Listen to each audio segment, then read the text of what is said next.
I run Cafe Deli. Cafe Deli is a chain of coffee shops in the CBD, and we have three shops.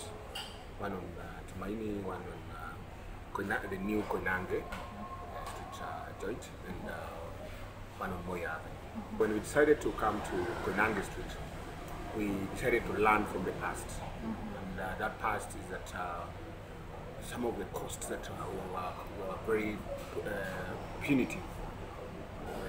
We said we would want them to come down. So when we were designing Koinange, we had quite a number of experts coming in to give their opinion. You had to look for ways to bring down the cost of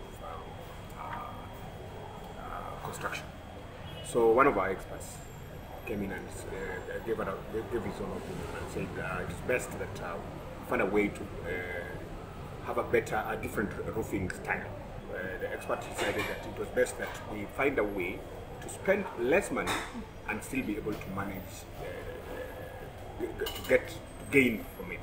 So when the idea of the solar panels came in, we thought, oh, not a bad idea, because now we eventually, when the costing was done by the quantity surveyor, it came down to almost half of how much we would have spent on putting up the glass roof. Generally, we think it was a good decision, because we're talking about having a cost of about 200 to 280,000 shillings a month that we used to pay in Kenyatta Avenue. And based on what the plan we have is that what we're going to do here is that we are going to have to use Kenya Power as a backup. It's no longer going to be our main source of power. So what is going to happen is that during the day we will be using the solar, but during the evenings we will use the Kenya Power. Because again, if we decided to go the whole full solar usage, then again we would have to spend so much money on power backup, on batteries and everything.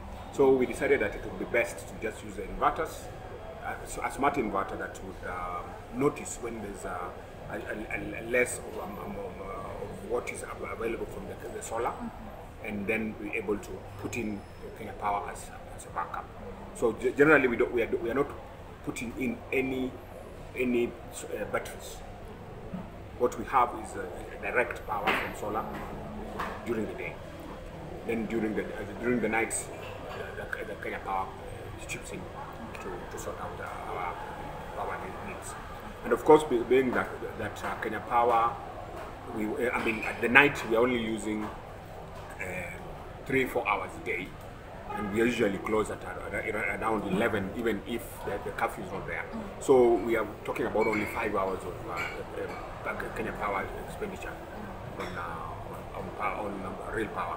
So that means most of our 12 hours will be used on solar.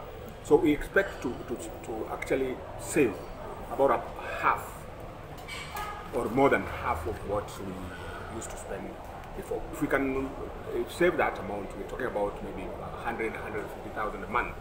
That is in one store.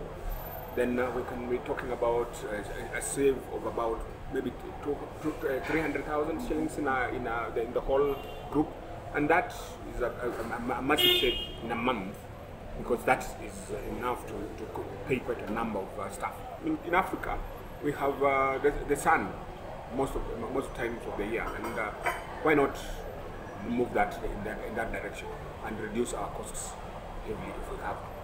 Of course, one of the reasons we are doing that is the fact that the cost of power in this country is really high in comparison to other countries around us, and it's one of those things that reduces our competitiveness in business. As we try to say or encourage Kenyans to go the Kenya Power way, the solar way, what we also must understand is that most experts in Kenya or electricians in Kenya do not understand solar power really well. So it's also a challenge that costs money, because they will come in give you an advice, but it turns out that advice is wrong, and you will pay for that. So yes, we had those challenges, but eventually, as time goes by, we have learned our lessons, and now we would say, I would say right now I'm a bit of a small expert in solar power. We are happy that we have manufacturers in Kenya that are actually manufacturing solar panels, and we have gotten into partnerships with them, and we are trying to promote as much as possible, so that to promote solar so much as much as possible, so that when people now start doing roofs, we should avoid these roofs. We should go the solar panel way.